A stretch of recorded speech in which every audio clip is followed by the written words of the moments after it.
Hi friends, எல்லோரும் எப்படி இருக்கீங்க? சவுதி அரேபியாவுடைய ஜவாஜ் தரப்புலேருந்து ரீசெண்டாக ஒரு அப்டேட்லாம் வெளியிட்டிருந்தாங்க. அது சம்மந்தமாக நிறைய நண்பர்கள் கேள்விகள்லாம் கேட்டாங்க. அவங்களுக்கு ஒரு பதில் கொடுக்கறதுக்காக, ஒரு தெளிவான விளக்கம் கொடுக்கறதுக்காக தான் இந்த வீடியோ பதிவு. ஃபஸ்ட்டு கேள்வி என்னென்னா, அதாவது இப்போ குரூப் அடிக்கப்பட்டு, அதாவது எம்பசி மூலமாக நாங்கள் சவுதி அரேபியாவிலேருந்து இப்போ இந்தியாவுக்கு வந்திருந்தோம்னா, இந்த ரீஎன்ட்ரி விசா பேன், இந்த தடையினால் நாங்கள் திரும்ப சவுதி அரேபியாவுக்கு போக முடியுமா, ஏதாவது வழி இருக்கா அப்படின்னு கேட்குறாங்க. ஸோ அந்த மாதிரி குரூப் அடிக்கப்பட்டு எம்பசி மூலமாக நீங்கள் வந்திருந்தீங்கன்னா, அதாவது நீங்கள் எந்த தேதியில் வந்தீங்களோ அந்த டேட்லேருந்து ஒரு 5 வருஷம் கழித்து நீங்கள் திரும்ப சவுதி அரேபியாவுக்கு நீங்கள் செல்லலாம் அப்படின்றத நீங்கள் தெரிஞ்சுக்குங்க. மற்றபடி இப்போ ரீஎன்ட்ரி விசாவில் உங்களுடைய விசா எக்ஸ்பைரி ஆகிடுச்சு, அதாவது ஏதோ ஒரு காரணங்களால் உங்களால் போக முடியல அப்படின்னா, நீங்கள் தாராளமாக புதிய விசாலையும் இல்லைன்னா அதே ஸ்பான்சரிங் கிளையும் புதிய விசாலையும் உடனே நீங்கள் போக முடியும். அடுத்ததாக மூணாவது கேள்வி என்ன கேள்வி கேட்டாங்கன்னா, இப்போ ரீஎன்ட்ரி விசா எங்களுக்கு அதாவது வேலிடிட்டி இல்லை, ஆனால் எக்கமா வேலிடிட்டி இருக்குது, நாங்கள் போக முடியுமா புதிய விசா, வேறு கம்பெனிக்கு ஏதாவது பிரச்சனை வருமா அப்படின்னா, தாராளமாக போகலாம், எந்த ஒரு பிரச்சனையும் கிடையாது, நீங்களும் உடனடியாக திரும்பலாம்.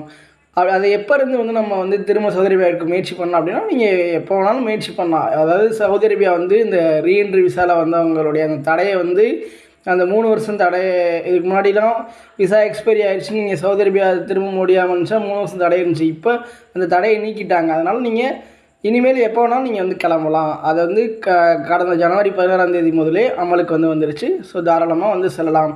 அடுத்ததாக இப்போ ஏதோ ஒரு காரணத்தினால ஜெயில் தண்டனை அனுபவித்து கைரேகையெல்லாம் இப்போ ஃபிங்கர் பிரிண்ட் பயோமெட்ரிக் முறையில் வச்சு அந்த மாதிரிலாம் சவுதியிலேருந்து அதாவது ஊருக்கு வந்திருப்பாங்க. ஏதாவது இப்போ ஒரு சமூக ஆர்வலர்கள் மூலமாகவோ எப்படியாவது அவங்க ஊருக்கு வந்திருப்பாங்க. அவங்க திரும்ப சவுதி அரேபியாவுக்கு போக முடியுமா அப்படின்னா, அவங்க சவுதி அரேபியாவுக்கு போக முடியாது. ஸோ அது சம்மந்தமான அவங்க அப்டேட் வெளியிடவில்லை இன்னும்.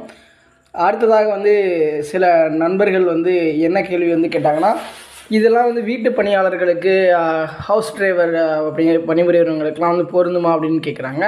அனைவருக்குமே பொருந்தும். நீங்கள் ரீஎன்ட்ரியில் ஊருக்கு சென்று சவுதிக்கு திரும்ப வராமல் இருந்தீங்கன்னா இப்போ தாராளமாக வரலாம்.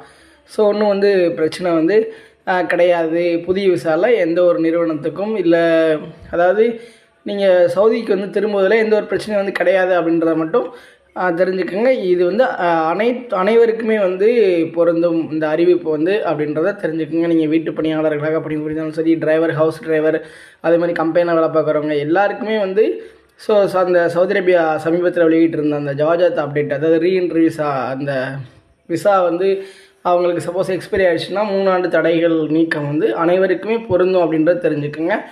ஃப்ரெண்ட்ஸ், அடுத்ததாக பார்த்திங்கன்னா, இப்போ சவுதி அரேபியாவிலேருந்து நீங்கள் எக்ஸிட்டில் போகிறீங்கன்னா, அதுக்கு முன்னாடி இப்போ பணம் அனுப்புறது அந்த ப்ராசஸ்லாம் நீங்கள் அங்கே இருக்கும் பொழுதே நீங்கள் செய்வதுதான் நல்லது. மற்றபடி ஏதாவது ஒரு ஏஜென்ட்டுகிட்ட பணம் அனுப்ப சொல்லிட்டு நீங்கள் ஊருக்கு வந்துடுறது, அவங்க அனுப்பாமல் அதை மிஸ்யூஸ் பண்ணி அடுத்து ரொம்ப மன உளைச்சல்கள்லாம் சிலர் ஈடுபடுவாங்க.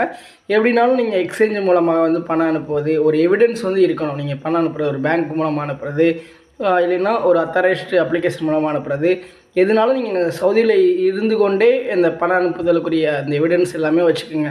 மற்றபடி அங்கே யார்ட்டையாவது கொடுத்துட்டு நீங்கள் ஊருக்கு வந்துட்டிங்கன்னா, அவங்க அனுப்பாமல் விட்டாங்கன்னா அது ஒரு பிரச்சனையாக இருக்கும். அந்த மாதிரி சிக்கல்களில் சிலர் இருக்கின்றனர் அப்படின்னு தெரிஞ்சுக்கோங்க.